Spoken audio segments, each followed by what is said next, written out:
Hello guys.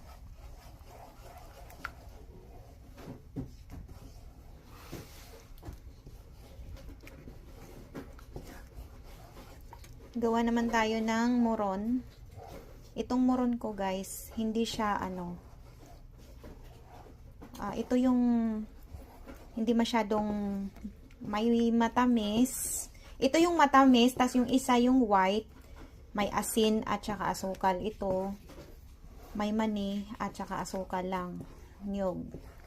So para hindi siya langig-ngig pag kinain mo. So ipantay yung lasa. So ganito. So pag nag-ukay ka, one direction lang. Ganyan. Ako Bisaya man Tagalog dong oy. Ayaw pagbuot sa akong